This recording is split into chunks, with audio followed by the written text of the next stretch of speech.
317వ పద్యం కూడా చదువుతున్నాను. 317వ పద్యం. సుదతి, ఈమెను చూసి వీడు నిన్ను లేపుకుపోతాను, నాతో వస్తావా అన్నాడట. ఇంత చిత్రం ఎక్కడైనా ఉందా?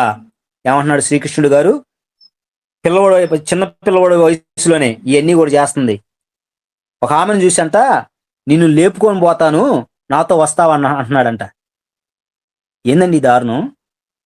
చిన్న వయసులోనే ఇలాంటి పాడు పనులు చేసినట్లుగా శ్రీకృష్ణుడు గారి గురించి వాళ్ళ గ్రంథాల్లో రాసుకొని పెట్టుకున్నారండి. మళ్ళీ దీన్ని ఏం చేస్తున్నారు? బుక్స్ లో కూడా పెడుతున్నారు. విచిత్రం ఏందో తెలుసా? పుస్తకాల్లో, మన పాఠ్య పుస్తకాల్లో కూడా పెట్టారు ఆల్రెడీ. మన చిన్నప్పుడు మనం చదువుకున్నాం కూడా. అదే అందరూ బ్రదర్ చూసి మాట్లాడండి. నేర్చుకోండి.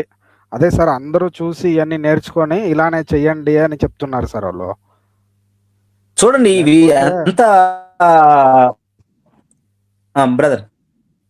అదే సార్, ఇటువంటి ఏమైనా ప్రయోజనం ఉందా పిల్లలకి నేర్పించేటువంటి విషయాలైనా ఆ స్కూల్లో పాఠ్య పుస్తకాల్లో ఇలాంటివి సమాజానికి ఏంది ఉపయోగం?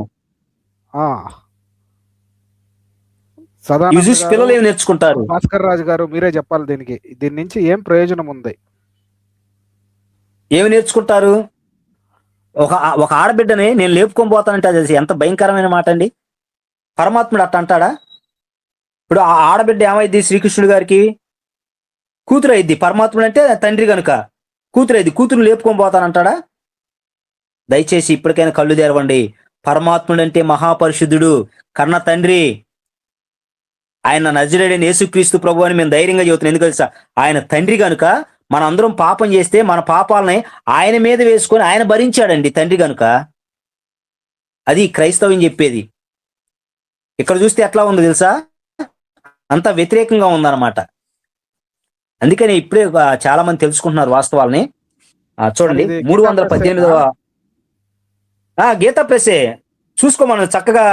గీతా ప్రెస్ గోరఖ్పూర్ వాళ్ళది. మీకు ప్రింటింగ్ కూడా ఏ సంవత్సరం ప్రింటింగ్ కూడా చెబుతాను.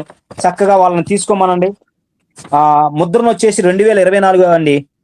6th ప్రింట్ అనమాట, రీప్రింట్ అనమాట. 2024 సంవత్సరం ప్రింట్ చేశారు.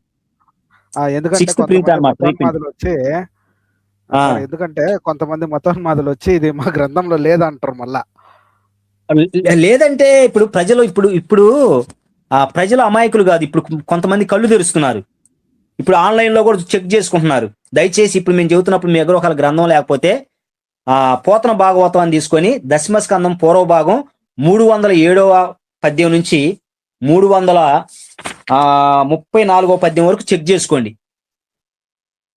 అర్థమైందా? నేను బుక్ దగ్గర పెట్టుకొని అలా చెబుతున్నా మీకు. నమ్మగాకండి. ఇప్పటికైనా కళ్ళు తెరవండి. నీ తండ్రి ఎవరో తెలుసుకో. నిన్ను సృష్టించిన సృష్టికర్త ఎవరో అన్వేషణ చేయి. పరమాత్ముడు అంటే మహాపరిశుద్ధుడు, పాపం లేని ఆయన. పాపంలో ఉన్నటువంటి మనిషిని కూడా పవిత్రపరిచే ఆయన.